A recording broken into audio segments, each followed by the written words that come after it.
Amazing. Anyhow, so I wore crazy outfits, and I had great girlfriends, and the girlfriends were working in fashion already at the time. They were, interacting and modeling, and I was making them clothing. I was making all the girls around me clothing, and I would go, my school had a small costume shop in it. I went to a school called St. Anne's, and I just made stuff there. I started sewing at 6.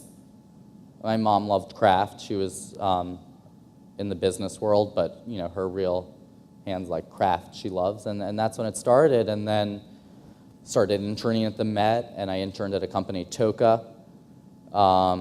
And every experience you meet different people and learn different processes. I mean, that was the first time when I was at Toka, the samples weren't made there, so it was like we were designing or overseeing, or a sample would come in wrong. I remember I once burnt a sample and thought it was just like I was dead.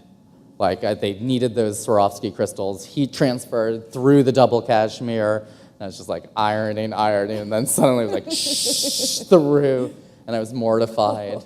But you learn. We were developing the candles at the time. They just discontinued Fracca, which was a tuberose fragrance, and it was like tuberose. I must have been really You must have smelled good. annoying little kid, like intern, tuberose. Do a tuberose candle. Right. But you just learn, and then I applied.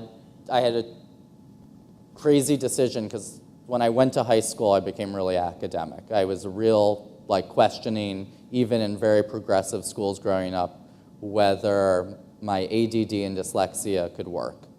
Like, really, was I going to be a kicked-out kid out of school in the most progressive schools in, lower Manhattan, as hippy-dippy as it can get?